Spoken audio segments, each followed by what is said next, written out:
इस मुद्दे को लेकर प्रेस वार्ता किया? प्रेस वार्ता तो होती रहती है। ये बाबा की नगरी है, आनंद वन है। कल सोमवार का दिन है। मैं यहाँ आया था कि बाबा का दर्शन होगा, लेकिन जब मैं बाबा के दरबार में जाता हूँ और वह 4 नंबर गेट से सामने ही जब वह मस्जिद दिखती है तो अजीब सा लगता है। मंदिर के प्रांगण में कोई ऐसे अधर्मी व्यक्ति का स्थान हो तो वह हृदय को बड़ा चोट पहुंचाता है। यह भारत संवैधानिक देश है, डेमोक्रेटिक कंट्री है। 1947 के बाद जब एक राष्ट्र दुनिया के 60 देशों में यूरोपीय उपनिवेशवाद था, भारत भी उसमें से एक था, लेकिन केवल भारत का ही बंटवारा हुआ और वो भी इस्लाम के आधार पे हुआ। जब इस्लाम के आधार पर एक राष्ट्र बन गया और उसका नाम हुआ इस्लामिक रिपब्लिक ऑफ पाकिस्तान, तो जो दूसरा देश बचा वह क्यों सेकुलर रह गया, वह क्यों नहीं बना हिंदू रिपब्लिक ऑफ हिंदुस्तान।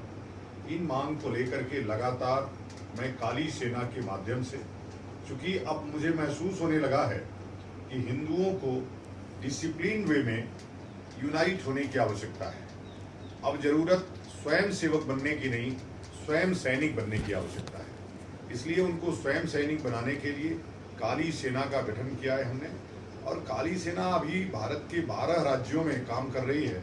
आने वाले समय में 30 राज्यों से 1 करोड़ काली सैनिक बनेंगे, और जब काली सैनिक बन जाएंगे तो ये जो कलंक वलंक दिख रहा है ये दिखेगा नहीं।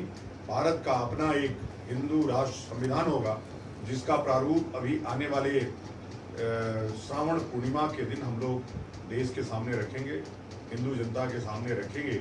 फिर 1 वर्ष लग कर के वो संविधान बनेगा, और आने वाले माघ महीने में, माघ के पवित्र महीने में, जिसमें प्रयाग में माघ मेला लगता है, इस बार कुंभ है, महाकुंभ है, तो उस महाकुंभ के अवसर पर हिंदू राष्ट्र संविधान का प्रस्ताव हम लोग धर्म संसद में रखेंगे।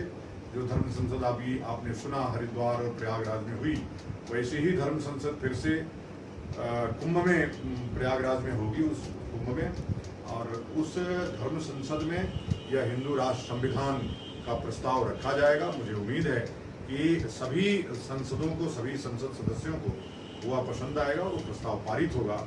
उस दिन से हिंदू राष्ट्र संविधान लागू हो जाएगा।